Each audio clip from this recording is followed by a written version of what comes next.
and welcome to Enough Room. My name is Daniel Bartholomew-Poyser. I'm here with Holly Mathieson. We are the dual hosts of this podcast, videocast series, wherein guests of Symphony Nova Scotia and ourselves will discuss many of the issues that are really relevant to orchestral music, to the arts, things that are happening today. That's what we're going to be discussing on this podcast. And we're so pleased that you've chosen to join us for this first inaugural podcast with myself and Holly. Holly, how are you doing? I'm great. Thank you very much. It's nice to see you, Daniel. It's nice to meet you for the first time. Yeah, it's nice to meet you. This is the first time that Holly and I are actually speaking, talking, interacting. We wanted to save it so that you could see what it's like when two conductors actually meet for the first time. What do they talk about? What do they discuss? Is there conflict over different tempos? Who knows? We'll find out in the next 45 minutes. So it does sound like the beginning of a really bad joke, doesn't it? Two conductors meet on Zoom. Yeah, that's a setup, but it's like there's no payoff for that. It is really great to meet you, and congratulations on the new appointment.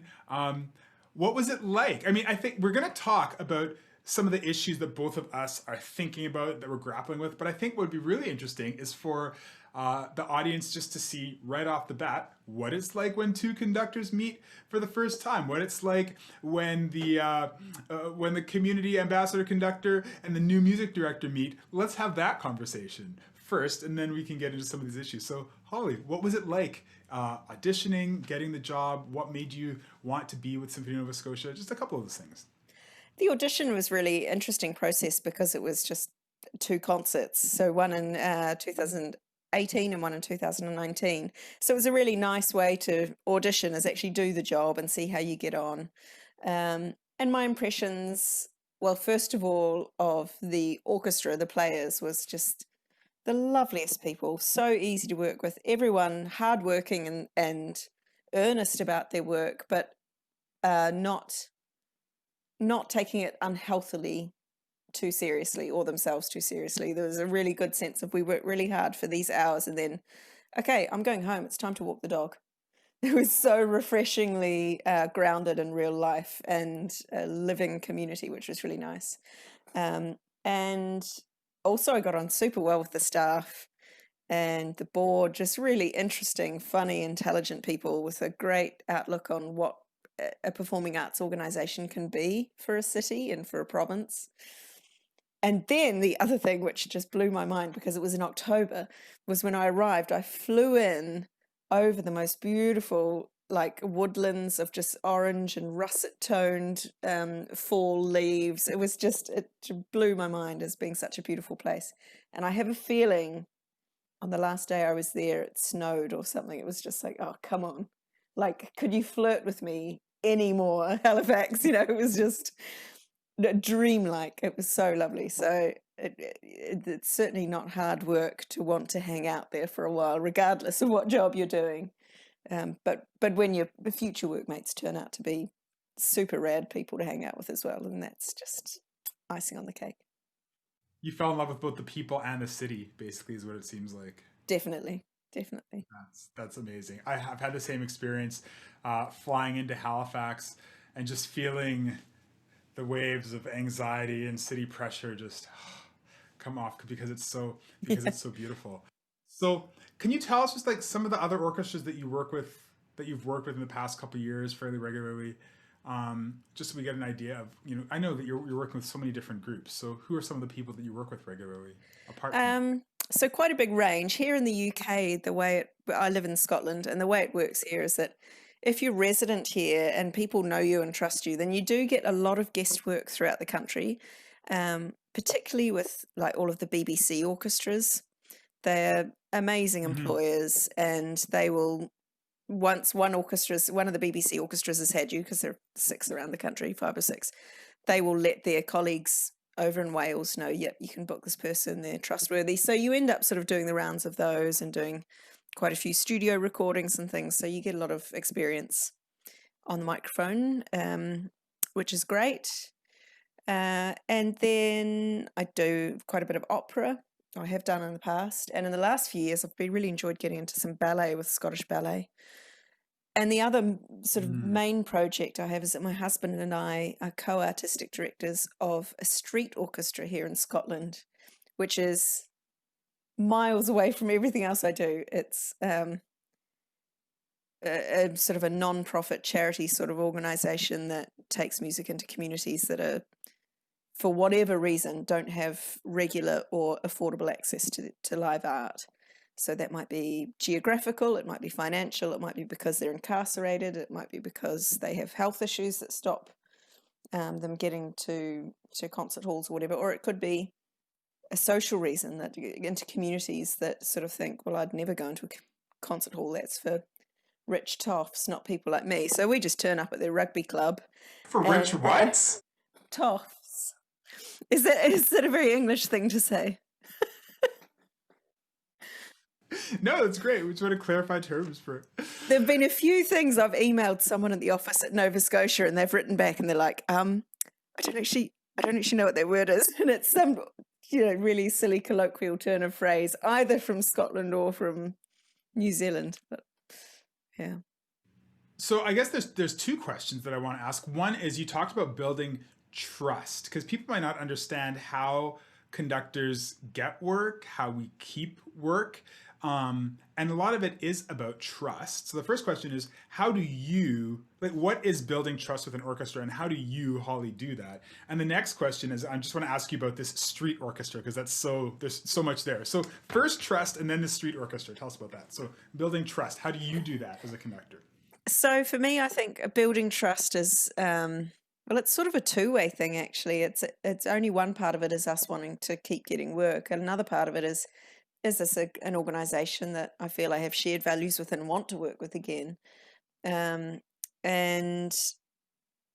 I think it's interesting at the beginning of your career, as we both are, despite our advancing years, and in the greater terms of things, we're both babies, really, compared to the high-techs of the world. And so often we don't have much control over what we can be doing in terms of programming or presentation. We might be handed a program that we have to just take on, especially if we're a guest conductor. So in that regard, I suppose building up trust is just rolling your sleeves up, rolling with the punches, and getting on with it, and making it a pleasant week's work for the players, really, and for the staff.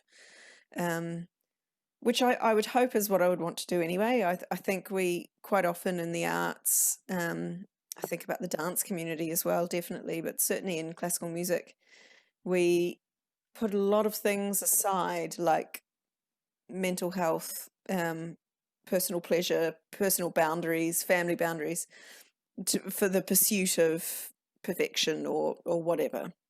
And I definitely try quite hard to not do that, and to try and keep it a more healthy balance. And I'm aware that means that there are certain organisations and certain situations where I wouldn't be the right conductor for it, and certain organisations that would say, well, you're too informal, or you're not directed enough towards this other goal, and that's fine. I think it's more important to be true to myself and authentic about it, and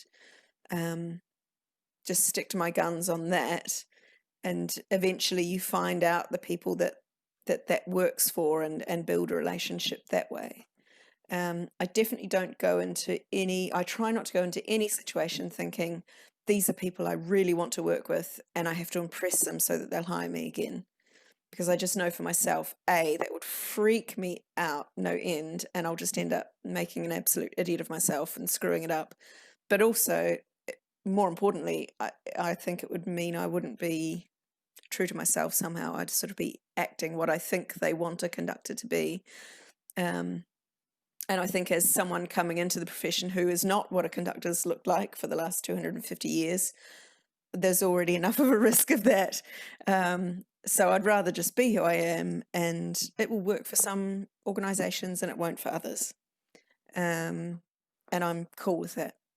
That's absolutely fine. I have no quest for world domination going on. And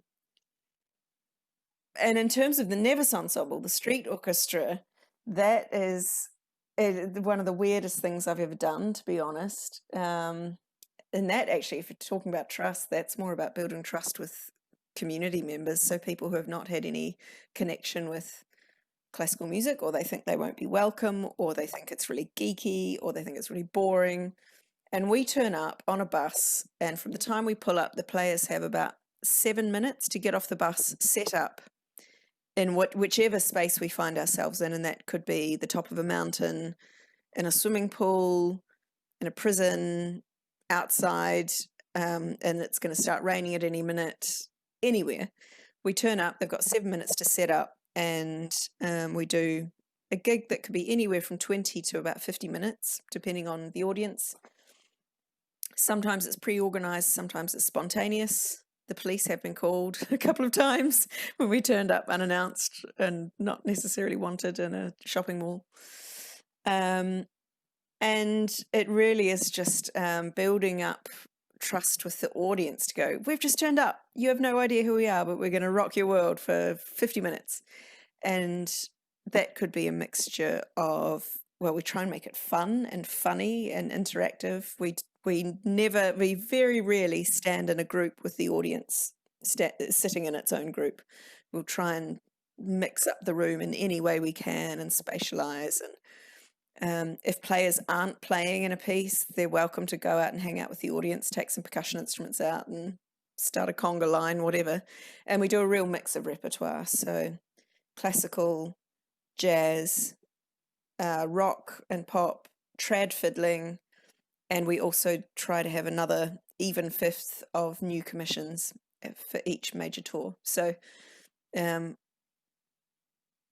actually the players do a lot of the work with the programming, gig to gig. So we might be on the bus and say, okay, we're going to pull up at a dementia care setting in 10 minutes time. This is the rough number of people involved. These are their health issues. They will have their carers with them, and a couple of people's grandchildren have come along for the day as well, so there might be some kids present. You've got 40 minutes of music to program from our book. Go nuts. And so it means we can be really responsive to who we're going to be seeing, and we might think, okay, well, let's start with something a bit quieter so that people get the idea, and then from there we can take them on a journey, and by the end of it we'll be playing Rage Against the Machine, and who knows, so in a nutshell, that's what Nevis is. I think it's just terrific that Symphony Nova Scotia's new music director has had the police called on her, called for having a concert. That's tremendous, and I think it's really interesting that when it comes to auditioning, you are who you are, and you don't try to put on airs or be what you think they expect of you. And then when it comes time to actually forming your own group, this is the sort of group that you choose to form. So why is it important to you to do that kind of work? Why is it important for you to have that kind of a flexible ensemble that is something, the word I think that you use that really sticks out to me there is something that we're not known for in the industry, which is responsiveness. Case in point, I was performing at a concert. It was a young people's concert at a school, and we were in Northern Ontario, and we all got on the bus and we went to this school, and the concert was called LOL Music, Laugh Out Loud Music, all about humor in music. So we get on stage, we start performing, and it is, to this day, the deadest, most non-responsive audience I've ever had. I felt chills during the show as I'm doing my speak and I'm talking, and it worked at this school. It worked at this school. Why is nothing happening? The night before, in this small town in Northern Ontario, the news had come that the mill was closing. So those kids went home from school the day previous. Their parents had found out that they were all out of work, probably like half the city was out of work, and then everything went down. And then the next morning they go to school, and an orchestra shows up with, hey, let's be, it wasn't what was, it was not what was needed at the moment, but sorry, this is what we planned 3 months ago. This is what we're playing. So whatever happened last night, sorry, orchestra's here and our memo says this and we can't change anything. And because now, rightly, you can't be changing on players that have been, working on, fourth movement of Jupiter Symphony, to all that practicing, you say, okay, but that's part of the structure. So what you've done is actually change the structure of how the music is delivered. You've changed the expectations. What was it like for you to change not just what's happening in the concerts, but how it was being done in terms of flexibility, improvisation, all of that? What was that like? Well, I think it's a really interesting question to ponder at the moment because we're facing some of the same existential questions brought about by the pandemic. We had this conversation with Symphony Nova Scotia of, well, if for the next 12 months we're not allowed inside a building other than our own home, how do we do concerts? Do we do them outside? And then there's the list of kind of musicians unions things of, well, we can't play under a certain temperature and we need the music there 2 days beforehand and blah blah blah blah blah. All of these sorts of things that we're so used to being normal. With Nevis, none of them have ever applied because we start from the premise that we don't even know what the space will be in, let alone it not being a concert hall. And the way we do the music is that we have a book of 35 pieces and they're all numbered 1 to 35. And John and I will just hold up a score with a number on the back to go number 16, and they will turn to number 16. So yes, they've rehearsed all of that music in the week before, more or less. We've had a few times where we've run out of rehearsal time and just thought, right, we're just going to have to learn that one on the job. But it means that we can be responsive. So we had a really interesting situation, actually. This follows on from your story. We've gone to the city mission, which is sort of where people who are experiencing homelessness or members of the asylum community can go and get a free lunch from the city of Glasgow each day, or free breakfast. And we would go in and we'd play in the morning, and then we'll stay and have a meal and a cup of tea with all the people there that are there that day. And obviously there are a lot of people with different situations and some quite challenging situations. And the first time we went, we were like, okay, should we be expecting for people to be inebriated, people with drug issues? And we were prompted not to take any photos or use our mobile phones while we're there to give a sense of privacy to the service users, and also to be very careful not to give out any personal details or anything like that. So that's fine. We got there and the bus pulled up and they wouldn't let us off the bus. There was this hold up, and Jamie, our CEO, jumped off the bus, and he came back and he looked a bit alarmed and he said, it's fine, just stay here for 5 minutes and then we'll go in. We'll start a bit late. And as we were going in, he said, just before you all go in, just to let you know, the reason that we had to start late is because one of the regular users of the service, who is homeless, was sleeping last night in his sleeping bag outside the door waiting for it to open because he had nowhere to go, and someone set him on fire. And there was just this sort of stunned silence. And so John and I were like, okay, what are we going to do for repertoire then? Because this potentially, there's quite a big sectarian issue in Glasgow between the Catholics and the Protestants, which goes back a long time. So we thought, so it could be something to do with that. There's all manner of potentially quite volatile things here. So let's play some quite calm music. Maybe Rage Against the Machine is not a good choice for this gig. And we got in and we played some Debussy to start off with. And you could just see everyone just kind of switching off. And John, he's so brave, he said, "Ah, bugger it. Come on, let's raise them up." So we did I Will Walk 500 Miles, which is a kind of a famous Scottish pop song. And it was, you just felt the whole room get lifted up. The tea ladies were out dancing and doing the do-si-do, and all of these really tough blokes who were sitting there drinking their tea and trying not to watch, they actually got really engaged. And so it was actually, we had been too careful. We'd thought too awkwardly about, oh, we don't want to upset anyone or make anyone angry. They were just totally ordinary people who wanted to just have a really good time and have a yarn to everyone. And actually we had a lovely morning, and being engaged was more important than not being upset, or do you know what I mean? It was just a really interesting one to work out what was the right music to play.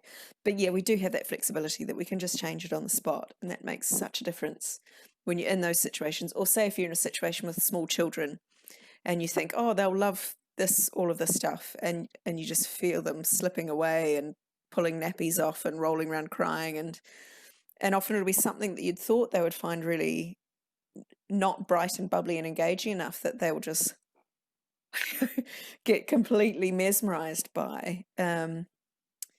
So you can sort of, you can be flexible, but also things like when you're in those situations, you don't know exactly what you're going to play on the spot. You've never seen the venue. It's concert number 8 of the day. You're all knackered and you've been sleeping on village hall floors and things. So no one's had a proper night's sleep for all week. There's no point getting too worried about it sounding great, or,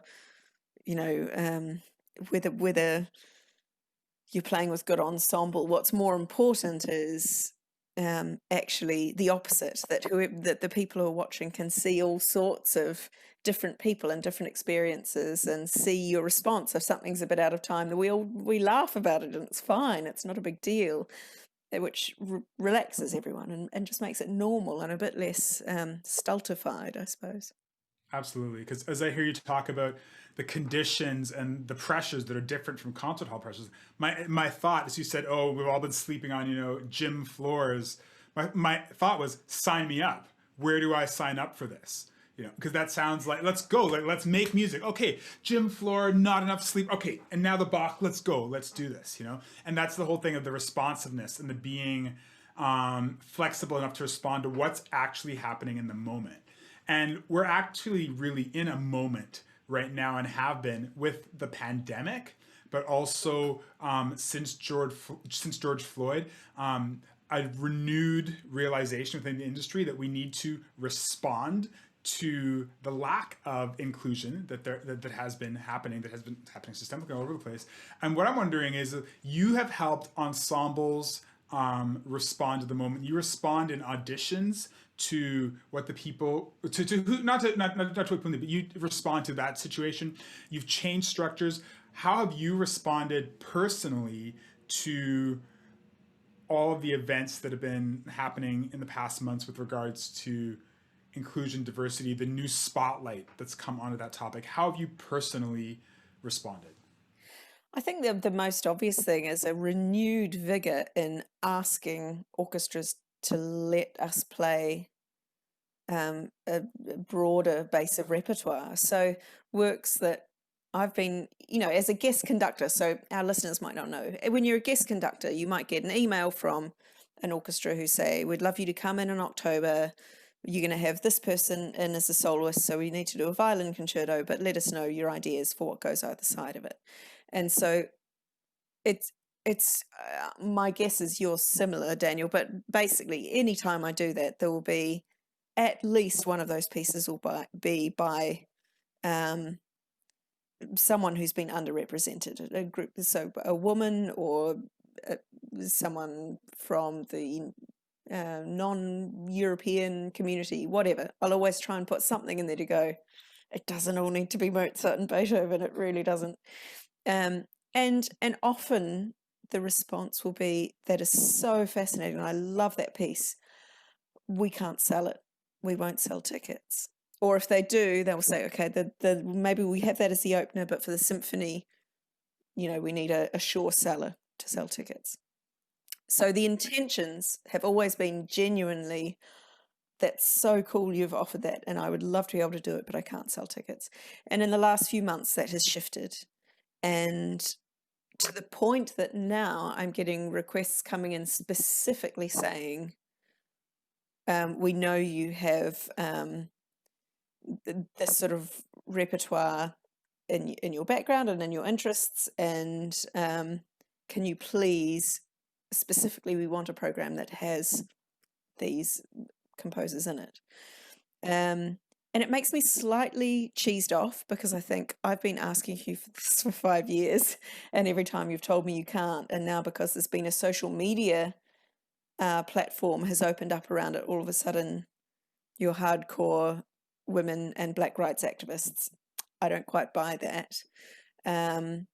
But at the same time, you sort of have to take a deep breath and think, yep, it's token perhaps at the moment, but I've learnt from my history in New Zealand that those token gestures and very deliberate, politically correct gestures do lead to significant change and significant shift towards equality for marginalized groups. So I just kind of do a deep breath and think, okay, just go with it. Take them up on it.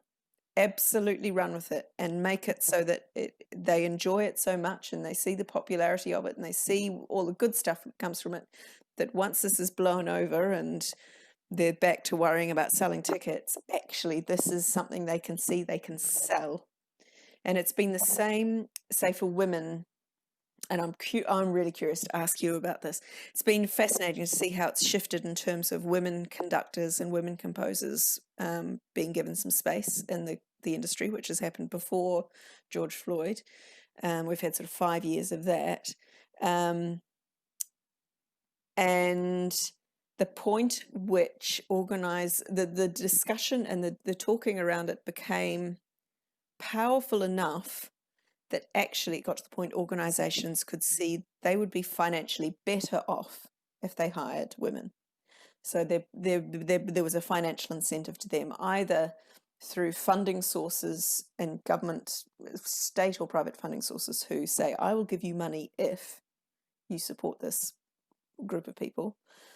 Or it has now, certainly in the UK, it's become, people are curious to see women conducting, for instance. So there's a lot of energy and activity around women conductors and composers on social media, for instance, that gets a lot of buzz, sells a lot of tickets.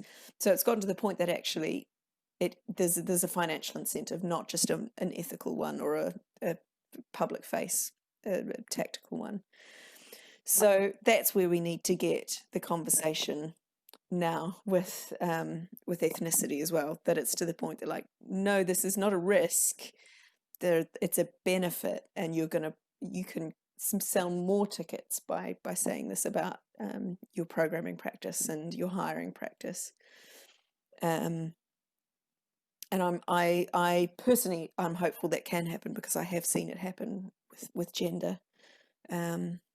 So we've proven it can. But I'm curious to know from you, what has it felt like? Because it's one thing to be a female conductor and have a perspective on how that's been, and at this point I think it is one of the greatest positives to be female at the moment and trying to get into conducting. And I think we get all sorts of opportunities that sometimes that we're not ready for, actually, or not good enough for, but also that our male colleagues of exactly the same background, experience and ability are not getting. So it's swung way to the other side. But is that how it appears from the outside for you as a male conductor? How do you think the industry's coped with the gender question? I think, it's funny. It surprised me to hear you say that what you said about conducting for women in the UK, that it is seen as that people are like, oh, a female conductor. Oh, let's go look. That it would be, and I don't know if this is what you meant, but almost that it would seem like a novelty. Was that correct? Like, are people, is that the sense sometimes? Because why that surprised me is because as a student, my first conductor was a woman. Throughout university, with the exception of Glenn Price, if you're watching, you were wonderful, but Mallory Thompson, Gillian McKay, these were women who were instrumental in my development as a musician. And in the wind band world where I grew up, it was usually 50-50, right? It was usually 50-50. And then having been in that world mostly, and then coming late to orchestra, so many of my colleagues have been women. And I don't know, maybe the fact that I was raised by my mom and my aunt, right? So just seeing strong women as part of my family, right? I don't like, it's not, I think it's fantastic. I think it's great. So for me, it's normal and natural in terms of my musical upbringing, because of the people that I had who were formative to me. What it looks like to everybody else, that I don't know. But I think that if women are having more opportunities to conduct and take positions of leadership on the specifically conducting and on the podium, because that's an area where, for real, it still is a lot of ground. There's so much more ground to be taken, and you know, there's a difference, I think, between having a woman on the podium and people following, and then what is said afterwards about that person and how they're spoken about. That's where we have room to grow, where the conversation is like, is the conversation the same about that woman as a conductor as it would be about a man as a conductor after 2 performances of Brahms 1? So once we have equity and parity, which I believe are different, but I don't know how, we can talk about that in the comments section after. But once we have those 2 things happening, 50% women, 50% men, fine. It's still going to take time for that woman to get off of the podium and have, I think, the conversation be the same as it would be about a man. But I think we will get there. We'll get there. Yeah, I find that really fascinating. And you touched on something there, that how different it was for you from where you grew up. And I think this is something we're only just starting to get a handle on, is that this is so regional. It's so different in different cultures, and even 2 different cultures that have similar low levels of women conducting, it could be for a slightly different reason. Therefore, the solution to it needs to be a bit more tailor-made in different areas. Certainly in the UK, it's only in these recent years that it's felt normal to see women, but that's throughout industries in the UK, which is so Oxbridge, patriarchal, royal family. I mean, it is just, that's how it was set up. Whereas when I grew up in New Zealand, I was the same as you. I mean, I had a female Prime Minister, Helen Clark, one of the greatest politicians of the current age. A female mayor, the vice chancellor of my university was a woman, an incredible woman. She'd won Mastermind. She was really overweight, this incredibly powerful, big presence. Head of my department was a woman.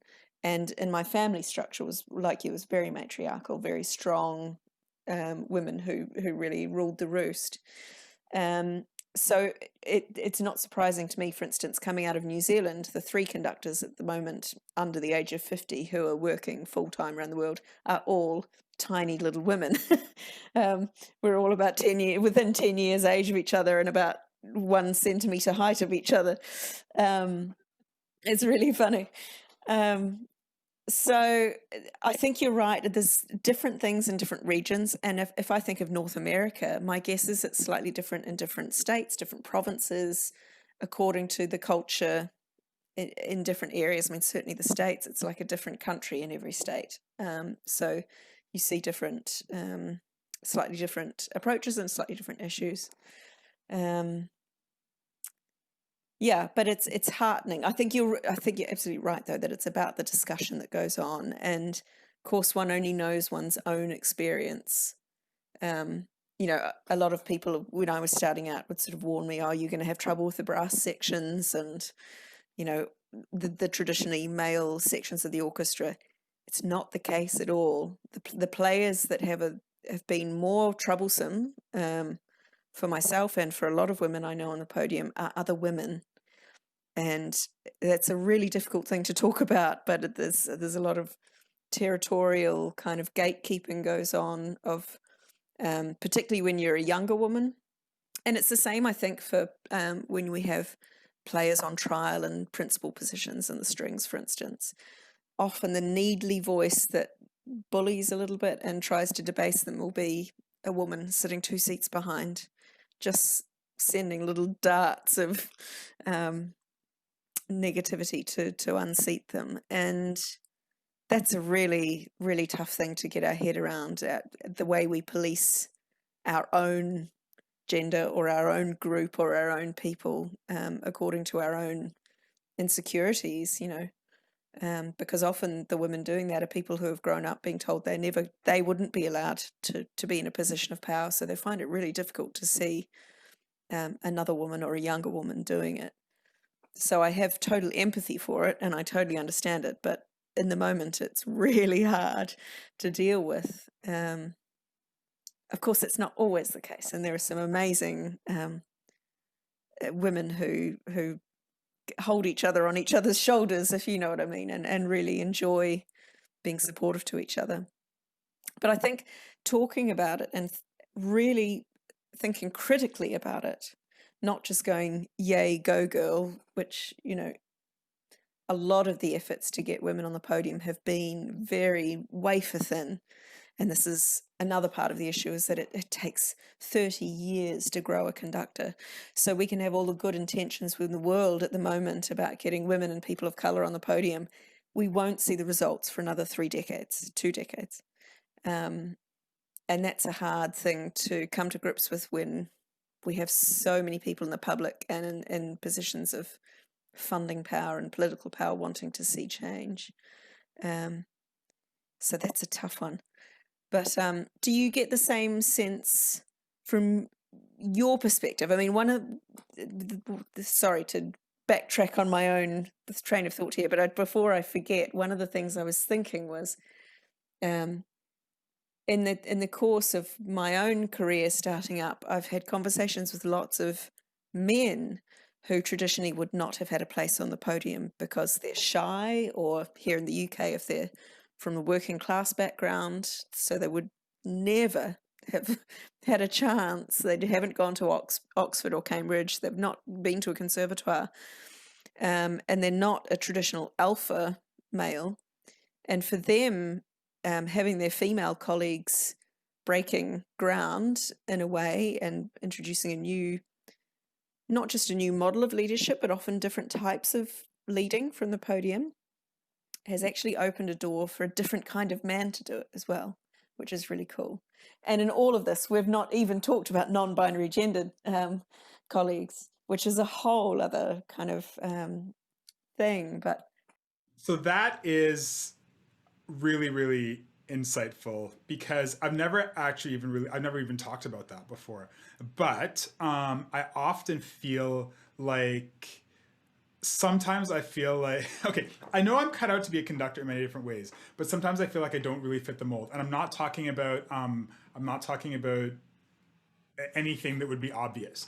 I feel, you know, I started off as a teacher, helping kids put together clarinets at 7 o'clock in the morning. I'm pretty touchy-feely, lots of Brene Brown happening over here, lots of Esther Perel. We're doing all of that. Let's sit and talk, like curiosity, empathy, connection. And then you're in this position where it's like, okay, this, that, da, da, da. And sometimes I get off the podium, I'm just like, wow, you picked a really interesting job for your personality type, because I want people to be having fun and I want everybody to be basically happy. And, that's not necessarily what orchestra is all about. But I see that in my concerts, right? So I see that in the product, like I think like the family concerts that we've been having, which basically turn into dance parties by the end of it. Like, let's be honest, right? That's basically what a DVB family concert looks like in Halifax. So sometimes, yeah, I think having another type of person up there, I think that's a change. So sometimes I have felt like I don't fit in that way. And definitely Mallory Thompson was a huge, so she's the director of wind bands at Northwestern. Is that right? Yes, I think that's where she is. She was just huge. And not anything that she said, just her way of approaching things, the way that she brought in, she talked about being on the podium and the ways conductors had spoken to her and what that had done to her, and how she'd seen conductors speak to other people. And through these workshops, the University of Calgary Wind Band workshops, just seeing different conductors come through and seeing all of them, within the course of a week, seeing 4 different major conductors come through and seeing how some of them belittled musicians in ways I won't even tell the story, because what they said to these musicians was so hurt. Even saying it online would be, re-traumatizing for you to hear. So terrible. And then having her come in at the end and say, this is what you can do as a conductor. This is the power that you have. Not just the baton, but also the microphone is the other stick that you're handed. And there's power in that as well, too. So her reframing what a conductor is and what a conductor can be, and not just Urtext, Bach, Beethoven, Brahms, but also the whole experience. Like you said, taking the musicians through a beautiful week. So in the orchestra, for those who are viewing, you might not understand what that means. What that means is if you think of yourself sitting in the position of, you're sitting second violin, Symphony Nova Scotia, you're working for, say, I don't know, how many weeks are we, 30, 40, say you're orchestra for 40 weeks of the year. You have your music director for X number of weeks, and the rest you have these people coming through. That's a week of your life with basically a different boss. Every week you're given a different person. And one person likes their Mozart like this, the next person like this, and that's what you do. That person, as we all know, the person who's in charge has such a huge effect. So us as conductors, we come in and we want one of our goals should be, for the young conductors watching this, one of our goals should be the stewardship of this group of musicians who are capable and always willing. How are we getting them from Tuesday through to the final concert? So they get off that podium feeling like we were challenged, we did it, we did things well. It's a really, really important part. Not something that's taught about at university, really. That was never part of my training whatsoever. I had great training. Clark Rundell, who also taught Danuk Wijaratne, who we'll hear from in the next episode, fantastic training. But we didn't talk about that. What's the process of getting through a week, taking a group of people from here to there? The leadership aspect is so important. So I can't remember what the question was, Holly, but that's my that's my answer.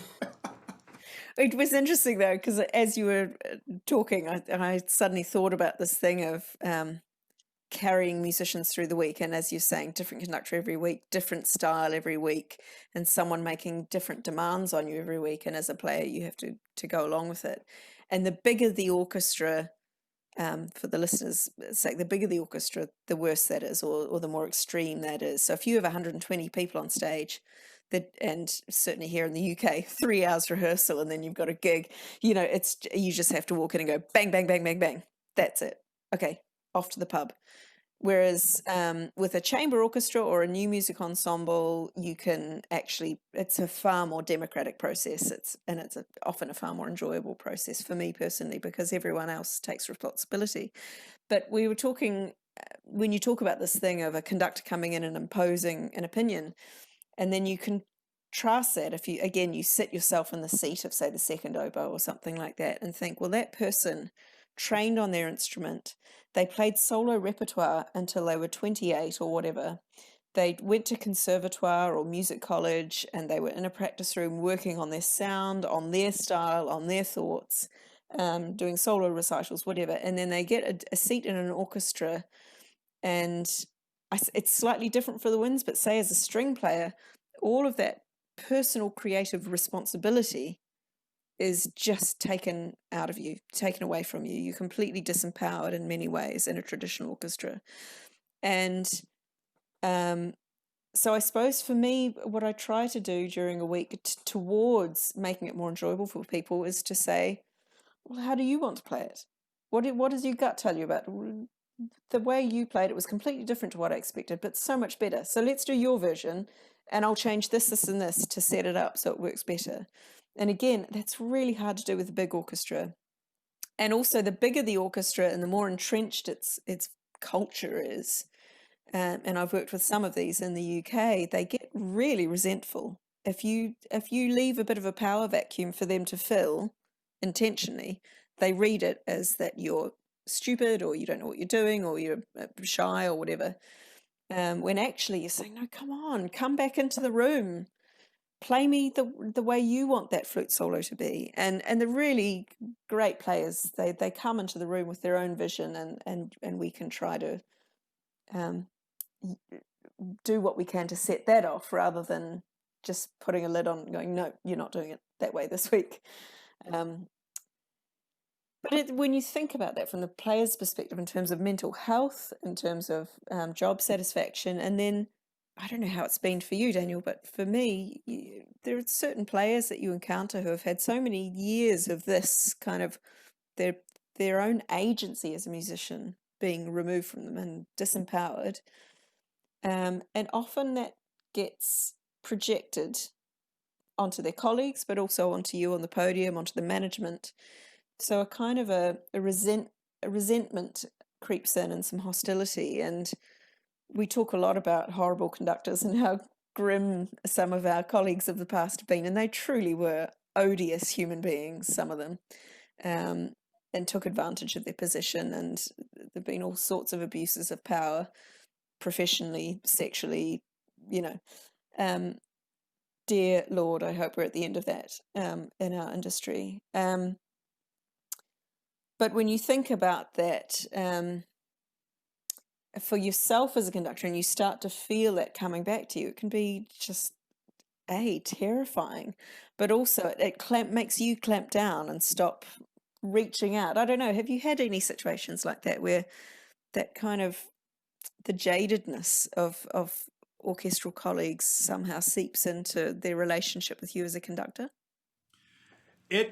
Yeah, I have, definitely. And it's hard because it's exactly, if somebody, I think this goes for any workplace actually, if somebody's jaded, they're jaded for a reason, right? There's been experiences and there's things that have happened to them, and maybe things with conductors where they don't. I remember when I first got out, I was working with an orchestra the first time, and I sat beside one of the players, and we're doing a bunch of stuff. I sat beside them, and they were just very, very cold. And it took them it took us about 6 months of me being reliable, basically, and basically decent before we were able to actually talk. And in my head, it's just like, I just wonder, I wonder why it's like that. And, sometimes I've encountered, in the same way that musicians have encountered really jaded, probably non-nice conductors, I've had moments with musicians that have been very, very difficult, right? I've also had moments with musicians where, and I won't give the exact specific, and this person won't even remember, but it was with Symphony Nova Scotia. It was right before a rehearsal, and somebody said something to me that took me from very, very low, and they wouldn't have known, to just, they literally gave me such a gift that it changed the entire rehearsal for everybody. And I'm not going to say who it was, and they're not going to know, and the orchestra's not going to remember, and that's just like a little bit of gold that they gave me, right? So I found generally that in those times of difficulty, looking at my whole 8 years conducting, the balance is still swinging towards I still want to be up there on the podium and doing it. It's just, that's what I found. And the other thing, I can tell you this story. I was in an orchestra working, and there's a huge conflict happening with the player, and it was just one concert that I was doing. There's a huge conflict happening with the player, and everything eventually got resolved. But during the time of that concert, it was not resolved, and they were a player I had to work very closely with in that concert. Even though they were very frustrated with me, during the concert, you would have thought we were in love. And we weren't acting. We weren't pretending, it's the concert, we're going to pretend to be nicer. No. We were there for the Vaughan Williams. And we were there for the Anderson. Because as musicians, we come together, we're fighting for the composer. That's like the sacred thing, right? So I was conducting my face off, and they're playing, and and then afterwards, it's like, okay, now the guns are back out. But this is the thing that saves it, and that's what makes it okay for me, is I know no matter what else is happening, and I've never had this fail. Once we get out there as professional musicians, that's what's sacred to us, and that's what we love. And I think that's the thing that has also let so many disputes and so many problems be resolved. Because at the end of the day, we know, and I'm being a little bit like euphoric about it, but I think it is true. Like at the end of the day, okay, I may disagree with you, but I know that you love Brahms, and I know that I love Brahms. Okay, there's a connection there. There's still something there. I know that you respect the work of Jesse Montgomery. Okay, I do as well too. So we may disagree on this, but but it is hard. But I think it's hard for all of us in the same way often, and that makes it a little less hard. Yeah, I think it makes you look at your own behavior and think, well, are they actually mirroring something that I'm giving off? And in my case, I know I suffer hugely from anxiety at times, and that can come across as being cold or cut off or not connecting with the back desks of the strings. And actually, I'm just trying not to poo my pants. I'm that terrified sometimes, but it comes across as like a lack of connection or a disdain for the group or something like that. So yeah, TMI. Sorry, just so you all know, there are very few filters on my brain. It's fine because people don't know. We are going to be talking about mental health and music, and this is a really, because it's not something that's often spoken about, especially with regards to conductors. You just mentioned, sometimes you're nervous. So of course you seem so just poised and elegant and refined. And I've heard you should know, Holly, from other conductors that you respect. They say, Holly is just so, the things that I said, refined and capable, competent. Really no, for real. And I'll tell you more detail after. But yeah, because we will have more discussions. But and it's same thing. People say, "Oh wow, Dan, you never seem nervous at all," right? Which is super funny. Because quite often we are and we can be, but it's not something that's really talked about how we deal with that. As conductors, musicians, mental health is not something that is really addressed too often. So we are going to talk about that in another episode. There's going to be an episode coming up, so make sure that you're paying attention. I'm sure, of course, our audience is always paying attention because we love you so much. Actually, that's from John Andrea Nozeda. He was working with an orchestra, and he said, okay, first violins, make sure you're very careful here. And the concertmaster said, we're always very careful. So be careful when you say that. But we will talk more about musician mental health in upcoming episodes. So be on the lookout for those. Holly, we've been talking for quite a while. I looked down at my clock and I realized, oh my gosh, the time has just flown by. It's so easy. And this is the first time we're chatting, and I wish I had some tea with me. I did have some tea earlier, but I feel like we could sit down and chat for hours, and we will, because we'll be working together very closely. If you ever want to do anything like that ensemble in Halifax, count me in. You're in. You're totally in. Count me in. It does require the ability to do very bad middle-aged dancing in front of the orchestra. Basically, John and my job as husband and wife conducting team, other than when one of us is struggling with energy, the other one takes over and we jump up and down and replace each other on the podium, which is a whole other conversation about diffusing the point of power and the point of focus for the audience. So in the end of it, the audience don't even notice us. They don't bother looking at us because we're changing, which is really cool. But other than that, our main thing is doing really bad dancing, being the slightly overweight middle-aged people at the front of this group of very cool young students who are all very, very stylish and very cool and look great while they're playing. And then there's just two Teletubbies up the front on the podium jumping around like idiots. It's very funny. It's sort of become our little special gift to Scotland. Every concert John will leap off the podium and start a conga line during something completely inappropriate, but yeah, so you have to be up for that. Basically, if you're going to come and do a street orchestra, you've got to be up for making a complete idiot of yourself. We're going to be okay. I think it's going to happen. Based on a number of concerts with Symphony Nova Scotia, I think we can say that I'll probably be okay with it. I'll just leave it there. I'll leave it there. Okay, this is a serious question, a very serious question. What is the weirdest costume an orchestra has asked you to wear for a family gig? Okay, the weirdest costume, it's a toss-up between the dog costume. Are you serious?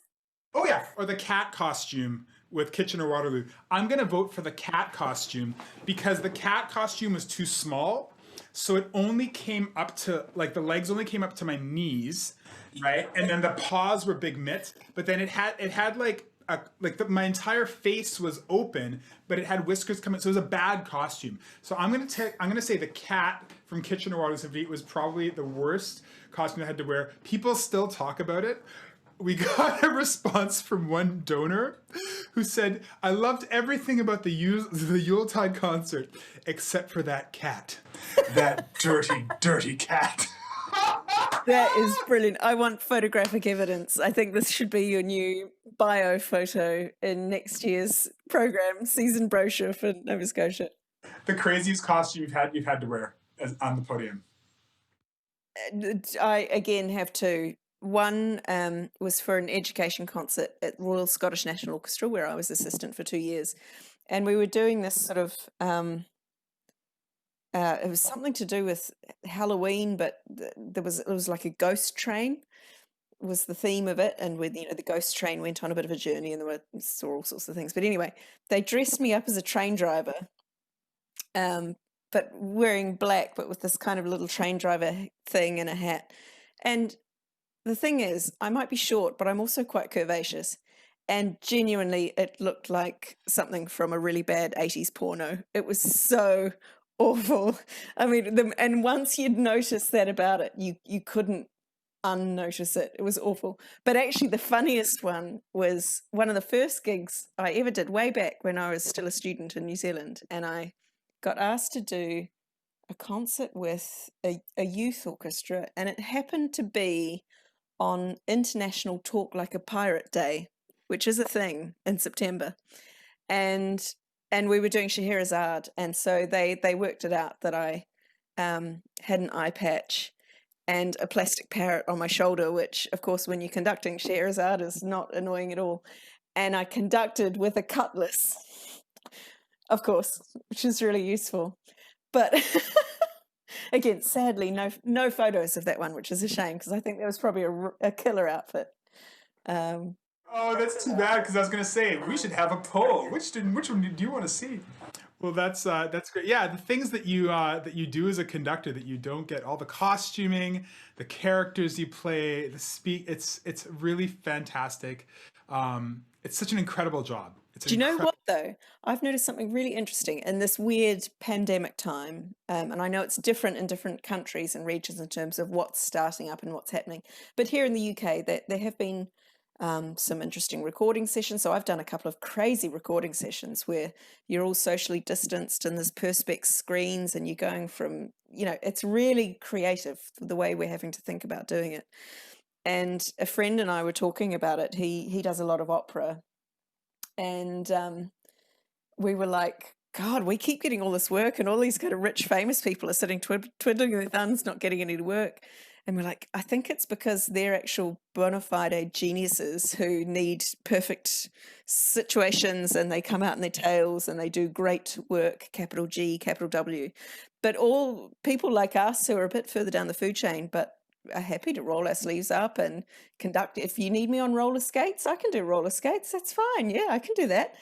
We're getting work at the moment because we're known for sort of rolling with the punches and getting on with it and being flexible and creative and not making a fuss about stuff. So it's actually finally we're coming into our own during COVID. People because that's what's needed. We need SUVs now, not Cadillacs. And that's that story with the dog costume, right? This was so San Francisco Symphony, it was the second concert that I did with them. And I was nervous because I thought, if I wear a dog concert for the, and I wasn't conducting even, I was just being the dog for a PDQ Bach piece, right? And I I had to do like, oh, and I literally watched Jessie Norman do the El König and watched her hand, no, I'm not, it was from Tristan and Isolde.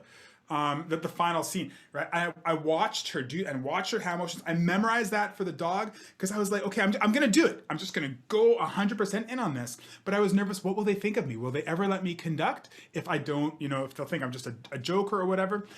But no, I did the best I could as the dog, right? And then they had me back every single year for the past 5 years. And then they gave me, it was like a concert on the biggest, it's called Soundbox, like their biggest show, right? So I was like, oh, I'm really glad. Just everything that people give you, and this is for all young conductors, musicians out there, just everything people give you, do 100% the best that you actually can.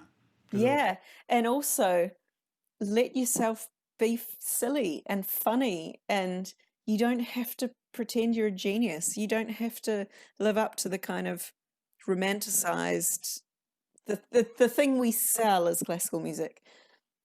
It doesn't exist. It's totally normal people who don't know all the answers and are muddling through it as best we can. And it's been a huge weight off my shoulders to learn that about my colleagues. And actually, I learned that because my first job when I moved to the UK was as librarian at the Philharmonia.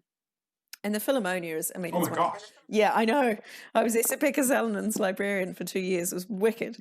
I learned a lot of very rude jokes in that time. But one thing I learned was that when you're on tour with these mega star conductors like Marzal and Dochnani, they have bad days. I'll never forget Ashkenazi coming off stage and saying, "Oh shit, I forgot to conduct the last bar. Oh shit." And he just finished a symphony on the before the perfect cadence had finished, and the orchestra just sort of watched him walk off, and then they played the last chord. But no one died. The podium didn't explode. No one's violin went on fire. No one in the audience cared. They just, they were just happy to be there. So it was so nice to learn this sort of, oh God, get over us. We have to get over ourselves. No one dies when someone plays a wrong note. The concert hall doesn't explode when it's not in tune, But if they play a wrong articulation, then people die. So it's like, no, it's okay, whatever. But articulate up, no, okay, now we're all dead. Holly, it's been so great. I wish we could continue on, but we need to stop here, unfortunately. But the conversation is not stopping. So Holly and I will be back chatting again because we only really scraped the surface. Holly will be leading other conversations. I will be leading other conversations. And we really want to have your feedback. We want to hear from you about what you think about our conversation so we can continue it. Questions, disagreements, absolutely. We want to hear, so please chime in, get in touch with us. And Holly, maybe I'll turn it over to you to say the final goodbye as we cap off this episode of Room Enough. Well, I think first of all, huge thank you to you, Daniel, for kind of sharing or being at the helm of this. I think your title as community ambassador is so well deserved and probably doesn't even come close to how much you do for Nova Scotia, but other orchestras in Canada as well. But also thanks to everyone for tuning in. And I fervently hope, even though we miss normal concert making, what I hope is that this period of all of our lives is that we learn a whole other way of interacting with music in our lives, whether that's talking about it, doing it ourselves at home, exploring other ways of enjoying art music, I think is a great thing. And for me, this conversation series is all about that. So please stay with us and join us and send us some messages. And I think we're both on social media, so tell us that we need to swear less or that you want photographic proof of Daniel in a cat costume or whatever you want to, however you want to interact, please do, and keep the conversation going. And I think the reason we chose the title we did for the series is because there genuinely is enough room in this industry to expand our ideas, expand our repertoire, open the door to new people to take part, either as players, conductors, composers, audience members. There is enough room, and I think that's a really wonderful way to start this whole new period, this whole new chapter of art music in our lives. So thank you for joining us. All right.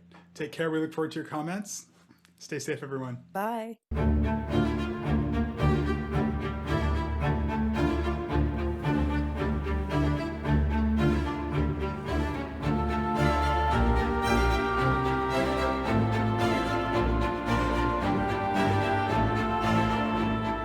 During these challenging times, we believe it's essential to continue working with community organizations that help bring people together, even when we're apart. And that's why we're supporting 60 music and cultural festivals in a safe way across Canada this summer through the TD Ready commitment.